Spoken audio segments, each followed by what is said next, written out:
Okay.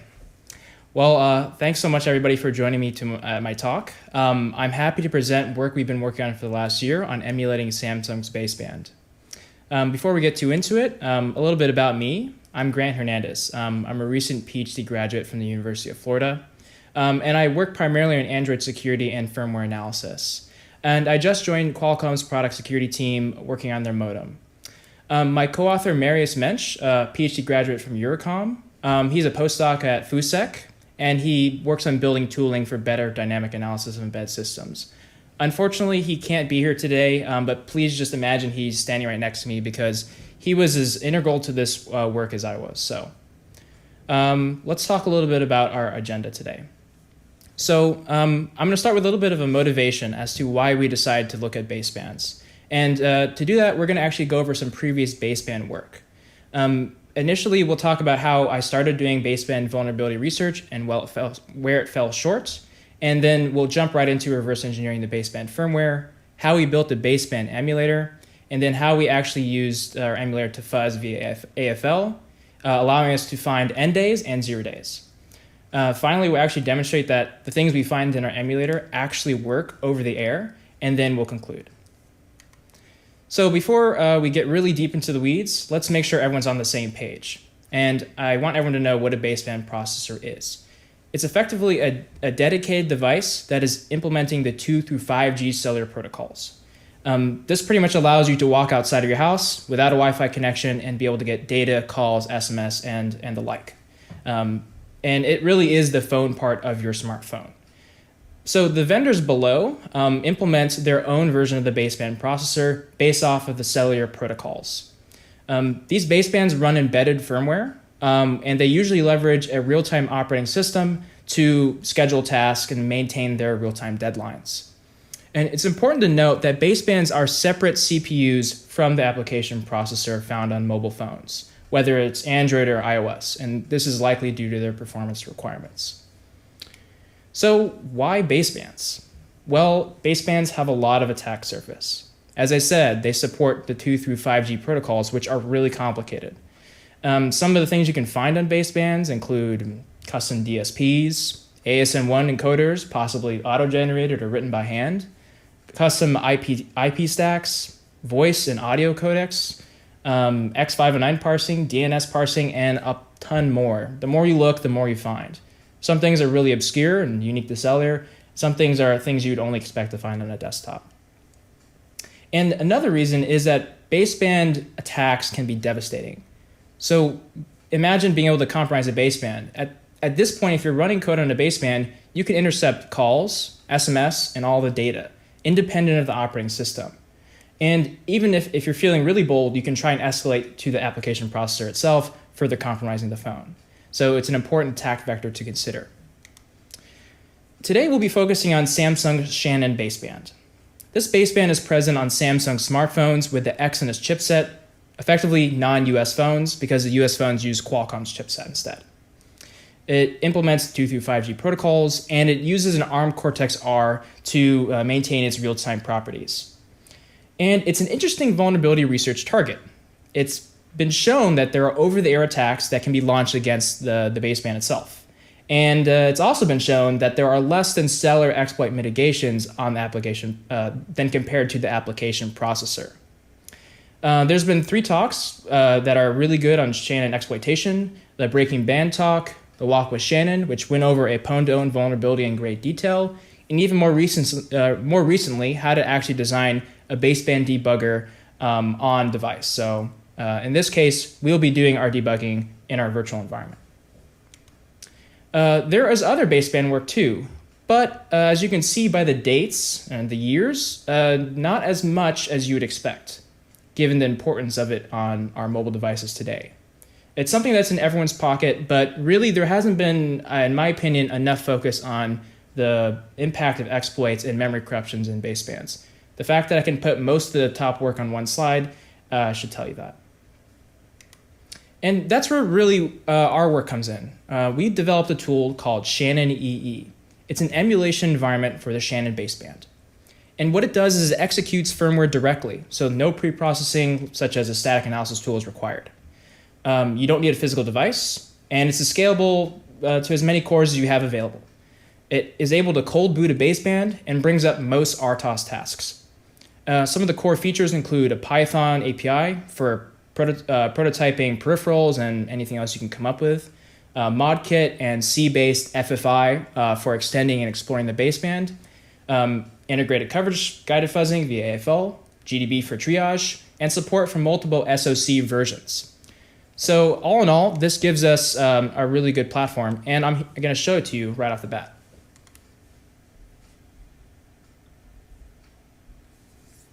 So all you really need to do is run our Shannon wrapper, at which point there's a config file which will be loaded, and it will tell which baseband firmware we're going to target. It will initialize the baseband emulator. It will apply hooks. You can introspect. It will boot the bootloader, jump straight to the main file. These are the log messages coming from the non-volatile memory initialization, and it will just continue booting, and it will start initializing tasks. And you can, at that point, start fuzzing or start exploring the baseband in memory, craft your exploits, and the like. So it's a real dynamic analysis platform for basebands, which, to my knowledge, there hasn't been one publicly released. But how did we get here? I think the journey of how we actually got this tool to work is more interesting than the tool itself. And I'm going to tell you how we actually achieved this. So it actually started last year around May, and honestly, probably a little before that. I had started to do kind of a discussion of what I could do to actually do baseband analysis. So was I going to go static? Was I going to go dynamic? I had seen a lot of static work, but I ended up trying to do baseband fuzzing over the air. I didn't have any experience with SDR or cellular, but I had a lot of reversing and exploitation knowledge under my belt. So how hard could it be, right? Well, cellular protocol standards are pretty much acronym soup, which makes things really hard to get into. I spent a whole lot of time wrestling with the physical aspects because I'm not a signal analysis person. Base stations, getting them set up, and then debugging why my phone wasn't working was a big headache. But finally, after reading and trying things out, I was able to get a test set up with a 2G base station and 2G and implemented the GSM and GPRS data protocols. I added a really dead simple bit flipper to the layer 2 to layer 1 code.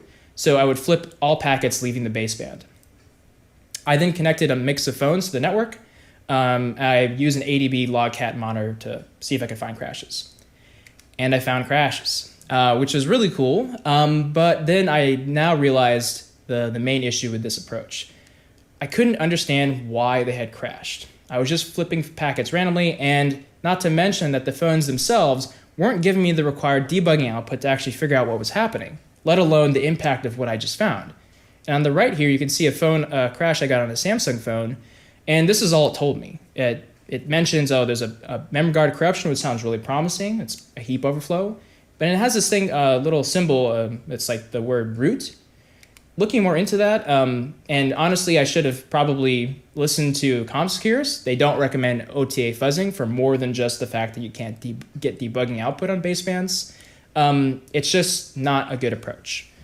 Looking more into the debugging side of things, I found that there are root checks within the baseband code itself.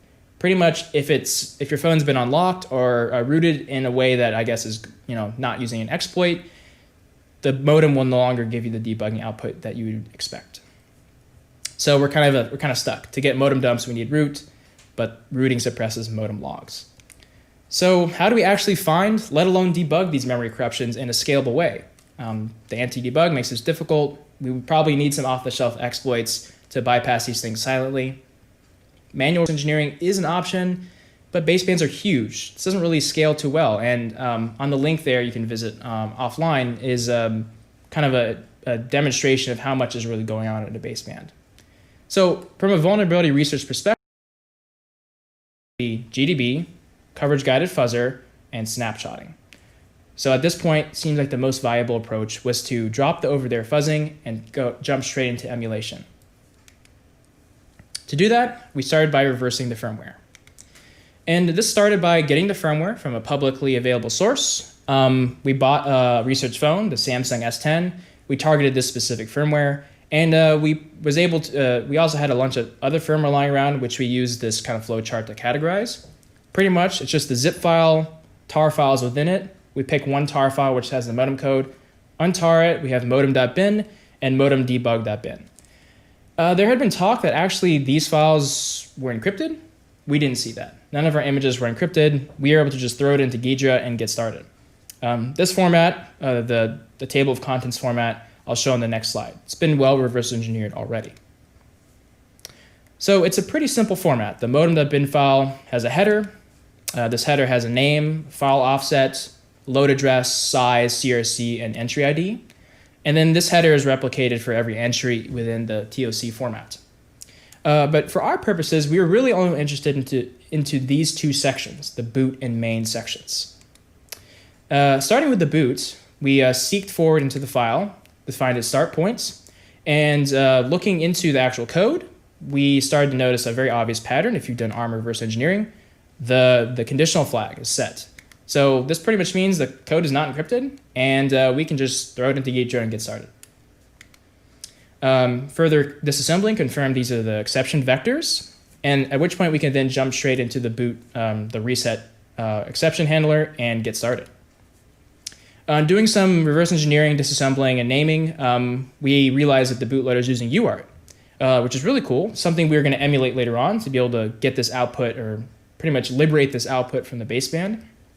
And we also noted two boot modes, the dump and the regular boot mode.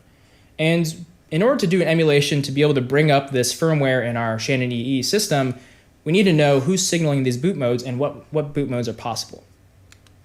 So that brought us to a side quest into the Samsung kernel. Thankfully, because of the GPL, this is available publicly. I mirrored it here at this link, but effectively there's the modem driver within the code. We looked at it and two files stood out. The modem IO device file, which is actually the IO control handlers for the modem driver. And this allows for read and write. And then this link device memory file, which actually contains structs on the shared memory regions between the application processor and cellular processor. Looking more into the IO controls, there's something called CBD, or the cellular boot daemon. This communicates with the dev node via IO controls, and it actually will boot the modem up.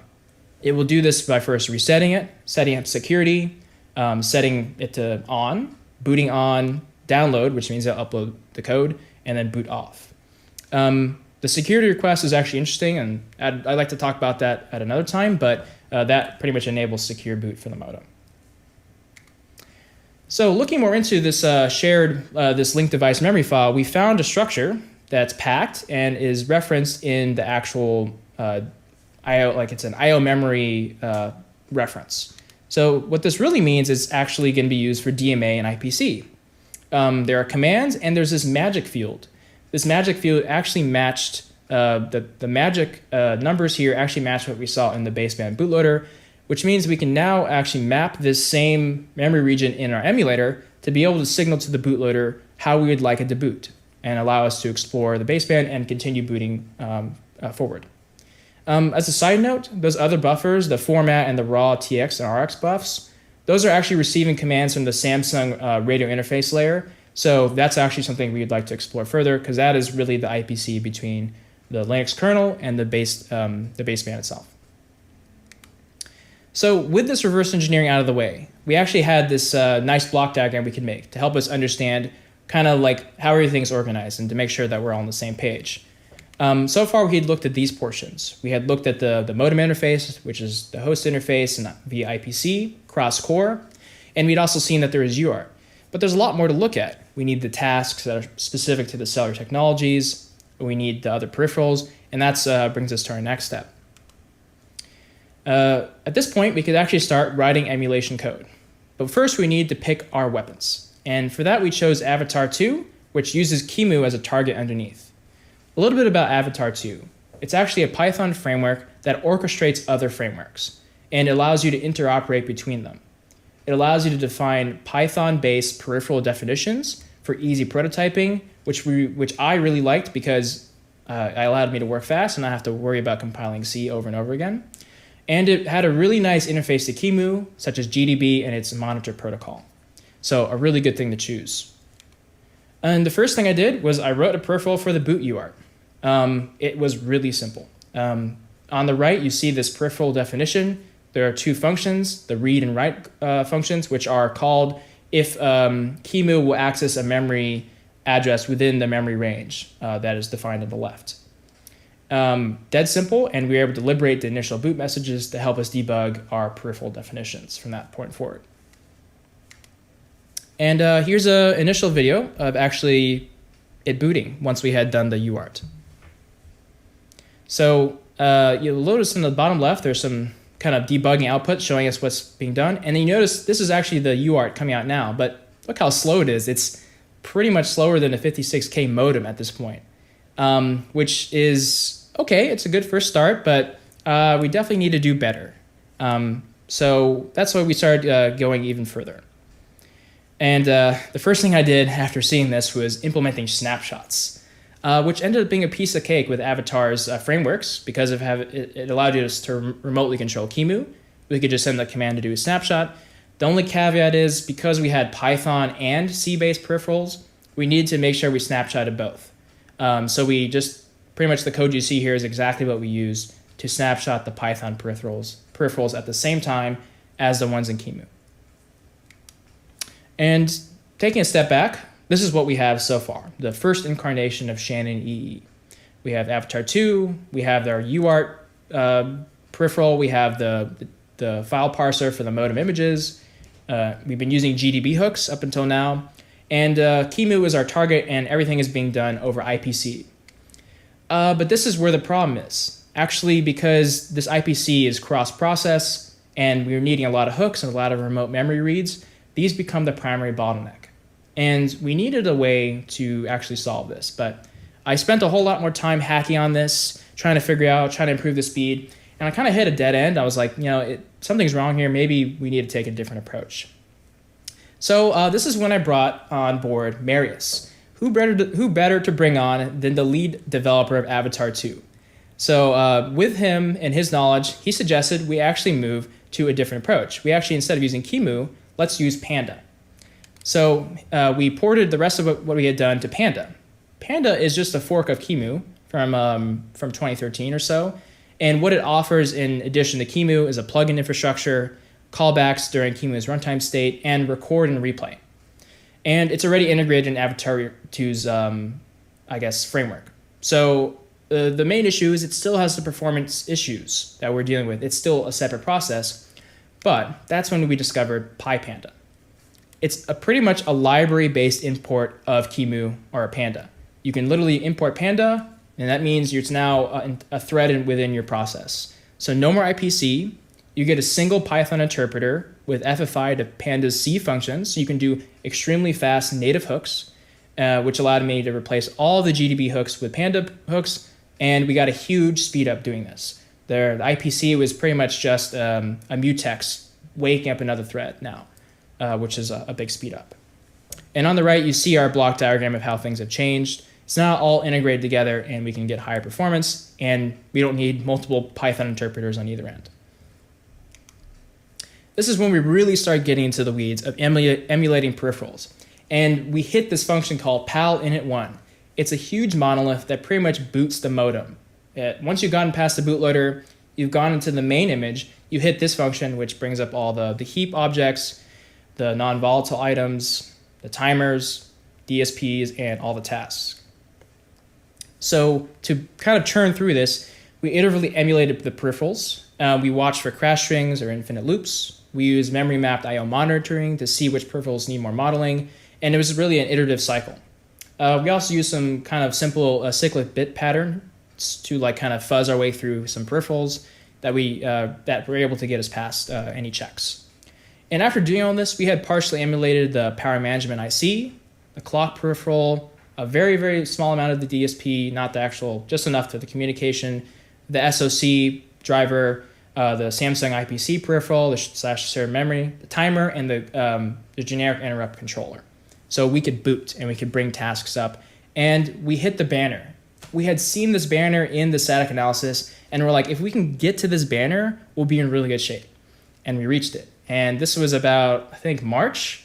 So I brought Marius on board in January and then in March. So things really kicked off, and we're really cooking with gas now. So At this point, we had started to get tasks running, and we were like, okay, let's start doing fuzzing. So we started to port Triforce AFL to our system. Triforce AFL is a patch set on top of AFL. It's originally developed in 2017, and what it does differently is it allows you to do system-level fuzzing.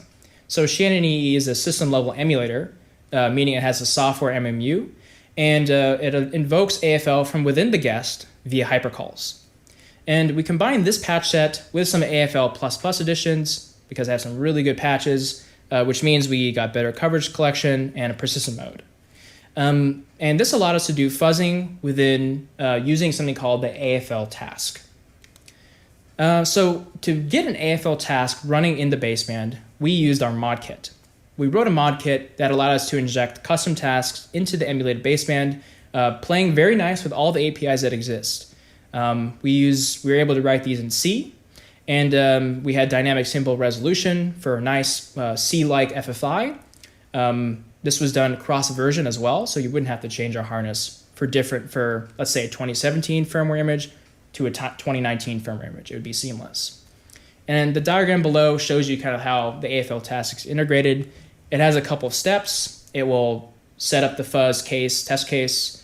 It'll start the fork server. It will receive data from AFL. It will start the work collecting coverage. It will do this single fuzz test case, and then it'll call done and repeat. So now we actually needed to target tasks. So we integrated AFL within the RTOS itself, which means we could use the APIs that the RTOS tasks themselves already used. And this was an important thing that we chose to do because it would allow us to avoid rehosting, I guess, and carving out portions of the baseband to get our fuzz harness to work. We could just play nice with the messaging. And we reverse engineered the message and queues that were used to send data between tasks. And we would just call send message to target a task. On the right is the header of the queue items that would be sent. Very simple: source, destination queues, a size, and a message ID. So as an example, here is the GSM session management in the GPRS fuzzing harness. This is 2.5G/2G. This is what the data connections on our very early 2Gs would use. On the left is the queue item that's specific to the SM task. And on the right is the setup function for the task. This is important because we had to do an initial packet to send to the SM task, which would initialize it to the point where it would then be ready to receive radio messages. And it's important to note that our approach is skipping layers 2 and 1. It's jumping straight to layer 3, which saves us a lot of time with peripheral emulation. Here's the actual fuzz single. What it really does is very much the same. It will allocate a message queue item. It will allocate a PDU. It will get the work from AFL. It will copy it in, set the size, set the radio message ID, which will be reverse engineered, start collecting coverage, send the message. And this is an important part. It actually will send the message from task, the AFL task, and then the RTOS will reschedule directly towards a task. And we did this by actually setting the priority of our AFL task to the lowest possible. And then finally, once that message is in processing or any sub messages that return, it will call done work and do it all over again. So here's a video of it in action. It's just as how you would normally use AFL, and you can call it directly on the ShannonEE. It will spin up the fork server from a snapshot, so we don't have to wait for the whole thing to boot up. We can snapshot right before the AFL task is ready to run and the baseband is quiesced, waiting for events. It will load the initial corpus, start collecting coverage, and boom, it will start fuzzing. And our exec speed's pretty high because we've set a pretty high a persistent mode number. This does come at the expense of variable test cases, so you don't have to use it, but if you want to really churn through things fast, you can go ahead and do that. And now let's talk about the bugs we found. So before we jumped straight into O-Day stuff, we wanted to make sure that we had built a tool that actually worked on real, to find real bugs, not just kind of fake false positive bugs. So we decided to rediscover an end day. And we actually went off of Ahmad's talk, which was targeting a Galaxy, I believe, S7. And we were then able to build a harness for the same subsystems he fuzzed. so the GSM and GPRS radio packet handlers. And more specifically, we built harnesses for call control, CC, mobility management, and session management. These are all something you could read in the standards of GSM. We set AFL to the task, set up the fuzzer, and boom, we were able to actually rediscover the PDP network accept crash from a Walk with Shannon talk. So this gave us a lot of motivation, and we had pretty much done some ground truth testing on our emulator. Now defined new things. Once again, our target was GSM and GPRS because, hey, if we find something here, this is the lowest hanging fruit. Why not look at LTE or 3G or even 5G? I mean, at the end of the day, if you're trying to compromise a baseband, you're going to go for the easiest target. 2G is that target, and it is still implemented in pretty much every baseband today. You can do a fake base station attack trivially. There's no mutual authentication, so it's easy to craft any message you like. Our coverage guiding fuzzing, we had some blank initial seeds, and we were able to debug coverage using PANDA, exporting coverage, and Giger's drag and dance. We didn't run even for that long, 30 CPU cores across 5 days, which further demonstrates the scalability. And we discovered 2 end days, the one from before and the one I'll talk about next, and 1 0 day, which we're in disclosure with Samsung about right now. And given the success of GSM, the fact that this is 30 years old at this point, we're still finding things, I'd say LTE and above is definitely next on our list. So let's talk about the other end day we found, which we're coining the call of death. It's pretty much I believe a previously unknown overflow, at least publicly, in the call setup packet targeting this field called the bearer capability. This is something you can look up in the standards, but effectively it comes in when you're receiving a call. This packet was incorrectly parsed by the baseband when the call is incoming, and it's a heap-based buffer overflow, which we seem to have a fair amount of control over. And we did confirm that this vulnerability is no longer on newer firmwares. Balance checking has been added, and it's pretty explicit that they were fixing this. Whether it was from a report or an internal audit, we don't know. But the fact is we found it, and we were able to use Shannon to triage it. As you can see at the top here, our AFL task sent the message to the target task, which is the CC task. The CC task was scheduled in. It then received the setup message, which is noted as a radio message. It entered the decode function, and finally, later on, after some snips, you can see the length, which is pretty large for the bear. It should be maybe only a couple bytes, and then it crashes with a PAL memguard corruption. If you remember, we had seen in the very beginning, we'd seen the PAL memguard corruption in the phone screen, but now we can actually see why this is happening and the backtrace to do it. But logs aren't always enough, so that's why we actually have the ability to use GDB. So we have the register R2, which is set to 30, 30, 30, 30, and we have this comparison, which is comparing R2 against all A's. This is actually the static heap cookie, and this check is going to fail, and we can see the payload here. And the reason it's going to fail is because this is our payload AFL generated. Everything that's not ASCII 0 is the message header enough to reach the bearer, and the rest is the bearer. So that's pretty much being copied straight into a heap buffer that is clearly too small. So to even further have confidence that what we built is going to work in the real world, we replicated what we found over the air. Our experimental setup included a Blade RF, which is about $420, a base station, Yate BTS, which we modified with our exploit payload. We literally just copied it in verbatim, maybe cut off the header, the very initial header, and that was it. We targeted the S10 and S7 in our testing, and we used SIM cards from Osmocom to help the phone get an easy connection. And shout out to Tyler Tucker, who is an author on this paper, on this work, who pretty much spearheaded this and made sure that I didn't have to go through the hell of getting this set up again. So he suffered for what you're about to see. And here's the demo. So the phone on the left and the phone on the right are both connected to the fake base station. Call on the left is calling the phone on the right. You can pick it up, and it will go through, but the phone on the right won't have the call working. For some reason, you get another call, whether you decline or answer. At this point, it's too late. The signal bars disappear, and that little X comes in, which means the baseband has crashed.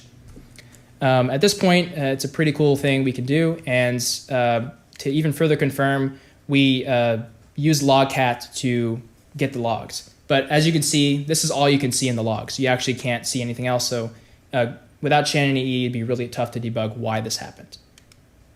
So let's wrap things up. There are a lot of remaining challenges and I think future work for this. For instance, doing fuzzing for cellular tailored fuzzing would be really cool to get better code coverage. We ignore the physical layer, so what aren't we missing by supporting it? I mean, DSPs are attack surface too. And honestly, I think I would love to see this, a holistic analysis of baseband attack surface. What has been covered and what still remains? Some key takeaways. We really need scalable tools to keep up with all the cellular protocols, especially 5G, which is on the horizon. If we can barely do 2G, how on earth are we going to keep up with the rest of the 5 and beyond Gs? Building an emulator, even with undocumented hardware, can be done. We can bring this methodology to other basebands, and I think we should. And honestly, we have to emulate basebands. We need the right introspection level, especially to do memory corruption debugging, and over-the-air testing, I think we've shown, is just not going to do it. With that, we have some releases. We'll be releasing, the top link has all of our reverse engineering tools and code, Ghidra loaders and so forth, some firmware samples, an on-device log parser for the BTL format, and ShannonEE will be released at a later date after disclosures and some further QA. But you can watch that repository and you should be able to get an email when we do our first push. With that, I have to thank all the sponsors and people who funded this work, NSF, SRC, NWO, and the Air Force and Navy. Without their contribution and support, this work wouldn't have happened. With that, I hope you enjoyed the talk, and I would be happy to take any of your questions.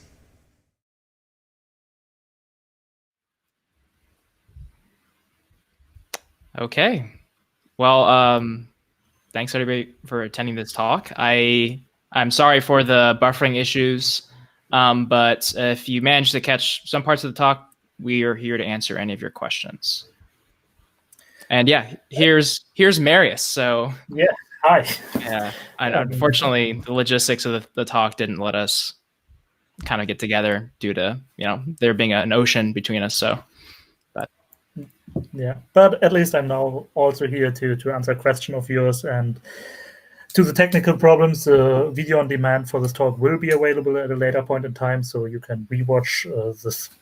Yeah, just the parts you missed. And of course, you can also reach out to us later on the Swapcard platform and ask questions in private later on. But we will also answer a question right here. We had one already coming in, which we inlined already in the chat, but still, let's repeat it already. Did we have access to the source when we started the project? Grant? No, we did not. I know there had been a leaked source for, I think, MediaTek, I believe, but we did not have that in this case. So we had to really just start reverse engineering from the very beginning. So that definitely complicated matters, but also it's more realistic in terms of, well, I guess if you're an actual kind of vulnerability researcher, source is kind of a luxury you don't normally have. So there's another question coming in. Roughly how long until ShannonEE's release date? So right now we're in disclosure with Samsung. We still need to QA the code. I don't really have an estimate because the disclosure process could take longer than it usually takes longer than you think. That's all I can really say. And yeah, but we are eager to release, so we want to push the source as soon as possible. Right, the sources will be in your hands at some point. We're not intending to keep for ourselves. And yeah, I didn't really catch this in the very beginning. I didn't say enough, but I mean, me, Marius, and all the other people on the first slide were very important towards this work. So although Marius wasn't presenting, I mean, make sure everyone understands that this work wouldn't have happened without everyone working behind us. So yeah, it was a team effort. So for sure. Definitely. Another question came in. Do the bugs tend to group toward crash, fail, or remote access?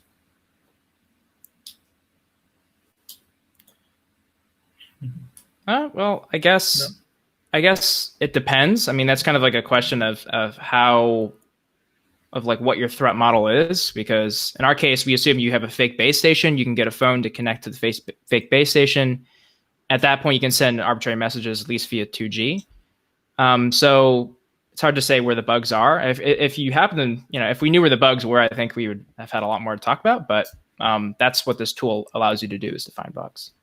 Yeah, and for instance, the end-day we showcased was in that scenario heap-based buffer overflow, which is potentially leverageable to full chain remote code execution exploit. We did not do this. We did not attempt it. For us, it was far enough to get to the crash. Yeah, and there are no heap, like the heap metadata is fairly straightforward, and there's like a static heap cookie, so there aren't really a whole lot of mitigations there. One other question. I saw you use the Blader X40. Yeah, there is a very good reason why. There's a blog post I just posted on my Twitter about how to set up a cellular testbed, and I explained why we used the X40. We couldn't get the XA4 to work on Yate BTS. So yeah, we would have liked to use it, and we did try, and it just didn't work. So check out the blog post on my Twitter that will let you get set up with a cellular testbed yourself, and you'll see kind of the pain we had to go through to do that. Okay. Another question which came in, is the modem processor equipped with custom peripherals or standard ARM? So there's the answer. So we spent a lot of time reverse engineering custom peripherals and trying to figure out what they do, because sometimes even standard peripherals as timers, which you would expect following the standard ARM definition of timers, were a little bit different and hence needed a lot of additional reverse engineering, kept us busy for quite a while. Plus, so these are just the standard peripherals, but then there are also those crazy baseband-specific peripherals. For instance, the digital signal processor is a full peripheral on its own. With its own code. With its own code, but also with its own interfaces mapped in the baseband processor, mapped IO ranges. Yeah, so we didn't really touch that too much because we tried to avoid layer 1 as much as possible, because that is its own can of worms. We didn't want to go there, but it could be something we look into later. Do you want to take the next one? So how extensible is the emulator to the baseband, the Qualcomm, for example?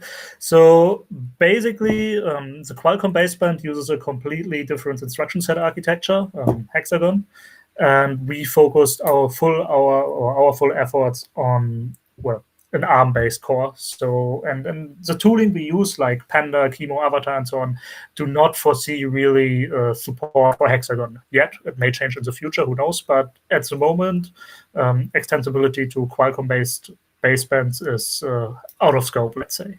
When it comes to other ARM-based basebands, what? Sorry? Or MIPS-based, yeah, I think. ARM or MIPS-based. I mean, in general, the way how we started this project and how we reverse engineering and basically focus on AirTOS primitives and AirTOS tasks, I think this should be transferable to other baseband processors as well. But the tool itself, ShannonEE, is definitely focused on Shannon-based basebands. Yeah, so there's a question here about if there's a white paper available. The time constraints of getting the talk prepared didn't really let us give you a good white paper, but we are releasing the tools we use to do reverse engineering and some of kind of the knowledge there. We hope to add more in the future, going forward. So check out the link I just posted in chat. That's what we have for now.